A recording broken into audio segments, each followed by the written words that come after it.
Welcome മക്കളെ, Liyas world of ഇംഗ്ലീഷിലേക്ക് എല്ലാവർക്കും സ്വാഗതം. അപ്പം നിങ്ങളെല്ലാവരും വെക്കേഷൻ എൻജോയ് ചെയ്യാനല്ലേ? അപ്പം ഞാനും കുറച്ച് നാൾ വെക്കേഷനൊക്കെ എൻജോയ് ചെയ്ത് നടക്കുമായിരുന്നേ.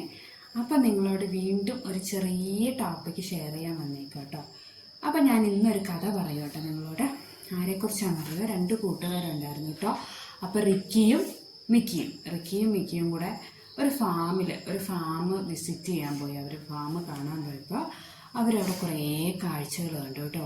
അവിടെ കൗസിനെ കണ്ടു, പശുക്കളെ കണ്ടു, അതേപോലെ ബേഡ്സിനെ കണ്ടു, ഫ്ലൈസിനെ കണ്ടു, തേനീച്ചകളെ കണ്ടു, അതേപോലെ വണ്ടുകളെ കണ്ടു, അങ്ങനെ ഒരുപാട് കണ്ടു. അതേപോലെ ഡോഗ്സിനെ, ഹോഴ്സസിനെ, അതേപോലെ കുറച്ച് സ്റ്റുഡൻസ് അവിടെ നിൽക്കുന്നുണ്ടായിരുന്നു. അതേപോലെ കുറച്ച് മങ്കീസിനെ കണ്ടു. അങ്ങനെ ഒരുപാട് പേരുടെ കൂട്ടങ്ങളെ കണ്ടു. അതായത് പശുക്കളുടെ കൂട്ടത്തിനെ കണ്ടു. അതായത് ഗ്രൂപ്പ് ഓഫ് കൗസ്. കൗവിൻ്റെ ഒരു കൗവിനെയല്ല, കുറേ കൗസ് അവിടെ നിൽക്കുന്ന കണ്ടു. അതേപോലെ കുറേ ബേഡ്സിനെ കണ്ടു. അതേപോലെ കുറച്ച് ഡോഗ്സിനെ കണ്ടു. ഒരു കുളത്തിൽ കുറേ മീനുകളുണ്ട്.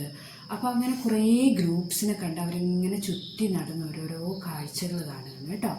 അപ്പം നമ്മൾ എന്താ ഇംഗ്ലീഷിൽ പശുക്കളുടെ കൂട്ടത്തിന് ഗ്രൂപ്പ് ഓഫ് കൗസ് അവിടെ നിൽക്കുവാണെങ്കിൽ നമ്മൾ എന്താ വിളിക്കുക അതിനെ? Herd of cows. HERD, herd of cows എന്നാണ് വിളിക്കുക. അതേപോലെ ബേഡ്സിൻ്റെ കൂട്ടത്തിന് നമ്മൾ എന്താ വിളിക്കുക? Flock of birds. Group of ബേഡ്സിനെ നമ്മൾ എന്താ വിളിക്കുക? Flock of birds. അതേപോലെ ഡോഗ്സിൻ്റെ കൂട്ടത്തിനെയോ? Pack of dogs. പിന്നെ അവരങ്ങനെ നടന്നു പോയപ്പോൾ കുറച്ച് കുതിരകൾ, ഹോഴ്സസ് നിൽക്കുന്ന കണ്ടു. അപ്പോൾ അവർ വിളിച്ചു ടീം ഓഫ് ഹോഴ്സസ്. അപ്പോൾ സ്കൂൾ യൂണിഫോം ഒക്കെ ഇട്ട് കുറച്ച് സ്റ്റുഡൻസ് അവിടെ നിൽക്കുന്നുണ്ട്. അവരെ വിളിച്ചു എന്ത്? ക്ലാസ് ഓഫ് സ്റ്റുഡൻസ് എന്ന് വിളിച്ചു. പിന്നെ കുറച്ച് മങ്കീസിനെ കണ്ടു. അപ്പോൾ അവർ വിളിച്ചു എ ട്രൂപ്പ് ഓഫ് മങ്കീസ്. പിന്നെ അവരങ്ങനെ നടന്നു പോയപ്പോൾ ഒരു താക്കോൽ കൂട്ടം കണ്ടു കേട്ടോ. അങ്ങനെ നടന്നപ്പോൾ കുറച്ച് താക്കോൽ കൂട്ടം കണ്ടു. ആ താക്കോൽ കൂട്ടം, അതായത് അത് ഗ്രൂപ്പ് ഓഫ് കീസാണ്. അതായത് ഒരു താക്കോലല്ല, ഒരുപാട് താക്കോലുണ്ട്. ആ താക്കോലിനെ അവർ വിളിച്ചു ബഞ്ച് ഓഫ് കീസ്. അപ്പം ഇങ്ങനെയുള്ള ഗ്രൂപ്പുകളെ പറയുന്ന പേരാണ് കളക്റ്റീവ് നൗൺസ്. നമ്മൾ ഒരുപാട് ടൈപ്സ് ഓഫ് നൗൺസ് ഇപ്പം നമ്മൾ പഠിച്ചു അല്ലേ? What do you mean by the word collective? Collection എന്ന് പറഞ്ഞാൽ എന്താ അർത്ഥം? നമ്മളിങ്ങനെ ചിലപ്പോൾ ഒരു മിഠായിയൊക്കെ അല്ലെങ്കിൽ ഒരു സ്റ്റാമ്പൊക്കെ നമ്മളിങ്ങനെ കളക്ട് ചെയ്ത് സൂക്ഷിക്കും അല്ലേ? സ്റ്റാമ്പ് കളക്ഷൻ ഉള്ളവരുണ്ടാവും, കോയിൻ കളക്ഷൻ ചെയ്യുന്നവരുണ്ടാവും. പണ്ടൊക്കെ ചെറുപ്പത്തിലൊക്കെ ഇങ്ങനെ കോയിനൊക്കെ നമ്മുടെ പൈസയില്ലേ, ചില്ലറ പൈസകളൊക്കെ ഇങ്ങനെ കളക്ട് ചെയ്ത് ഓരോ ഇയറിലെ ചില്ലറ പൈസകളൊക്കെ ഇങ്ങനെ കളക്ട് ചെയ്ത് ഇങ്ങനെ ഒട്ടിച്ച് വെച്ച് അങ്ങനെയൊക്കെ കളക്ട് ചെയ്യുന്ന ആൾക്കാരുണ്ടാവും.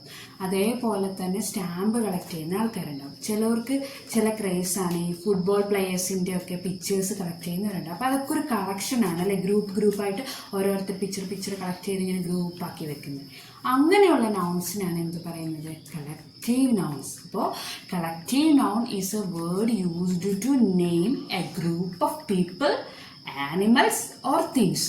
ആൾക്കാരുടെ കൂട്ടത്തെയോ അല്ലെങ്കിൽ വസ്തുക്കളുടെ കൂട്ടത്തെയോ അല്ലെങ്കിൽ മൃഗങ്ങളുടെ കൂട്ടത്തെയോ പറയുന്ന പേരാണ് collective nouns.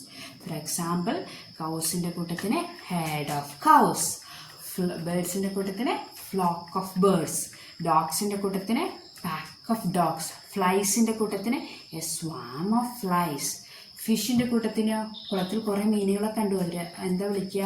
School of fish എന്ന് വെച്ച് ഫിഷ് സ്കൂളിൽ പോയി പഠിക്കുന്നു എന്നല്ല കേട്ടോ. School of fish. ഫിഷിൻ്റെ കൂട്ടത്തിന് എന്താ നമ്മൾ വിളിക്കുക?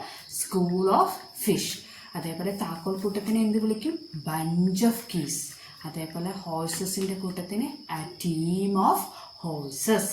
അതേപോലെ സ്റ്റുഡൻസിൻ്റെ ഗ്രൂപ്പിനെയോ എ ക്ലാസ് ഓഫ് സ്റ്റുഡൻസ്. അതേപോലെ മങ്കീസിൻ്റെ ഗ്രൂപ്പിന് a troop of monkeys. So this is all about collective nouns, how we can call a group of people, group of animals and group of things.